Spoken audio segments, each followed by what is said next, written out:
Titus 3:8. This is a faithful saying. And these things I will that thou affirm constantly. I came to affirm, God is saying on an item. I came to affirm constantly that they which have believed in God might be careful to maintain good works. These things that are good and profitable unto men.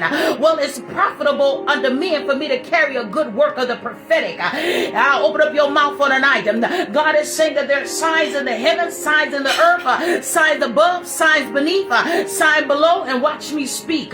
For thus said the Son of God, not only are they going to find a river that flows through Mars, but they getting ready to find, my God, a new star. Does anybody know about the star of Bethlehem? The star, my God, that shined in Egypt? Thus said the Son of God, even right now, that I'm going to teach it. Teach what? Teach it to you. For there was a star that shined in Egypt. The star of Bethlehem. The star of Jerusalem. There's a star in you because the star shined bright in the heavens too. Did you know that the stars were named one by one, name by name? There's a frame of a star. Why? Because God is saying He is the only star. Jesus is the only star. Why? Because He is the star of this show. The show on the night, for there is a special announcement on the night. God is saying to let you know that they were getting ready to blow the trump of the sound of the trumpet. For I see Trump going into the news again. Oh, come on and bless God.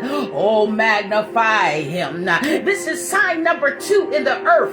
Thus said the Son of God, that the words that I speak are an affirmation and a confirmation that Jesus is coming back soon and very soon. Get ready, get ready, get ready. Can you hear it? Can you shook? I hear a screech in the spirit. With former President Donald Trump, he received a target letter from Special Counsel Jack Smith. Strong indication he's going to be indicted again, this time on charges of trying to overturn the 2020 election. Our chief Washington correspondent John Carl is tracking the latest. And John, this is an almost unfathomable situation here. You have a former president facing multiple felony charges in multiple jurisdictions. It sure is, George. And this target letter, this latest target letter from Jack Smith, came as something of a shock to the Trump team.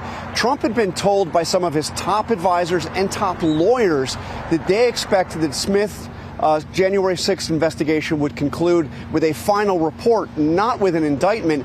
And now, George, they are scrambling to mount a defense to the most dire legal jeopardy Trump or any other American president has ever faced.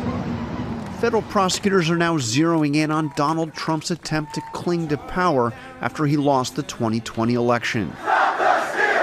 Stop the steal! This is about more than the January 6th attack on the Capitol. Prosecutors are examining whether Trump illegally tried to overturn an election that he knew he lost. Sources familiar with the target letter Trump received from Special Counsel Jack Smith tell ABC News it mentions 3 federal statutes: conspiracy to defraud the U.S., witness tampering, and, quote, deprivation of rights under the color of law, which applies when someone in authority uses their power to deny the constitutional rights of other Americans.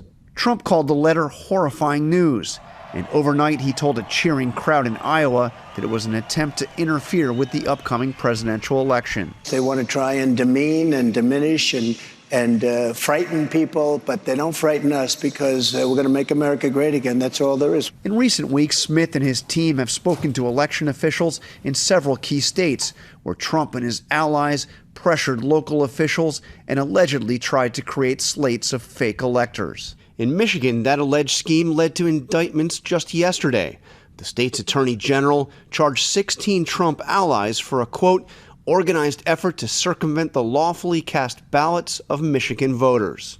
Federal prosecutors have also spoken to Trump's closest advisors.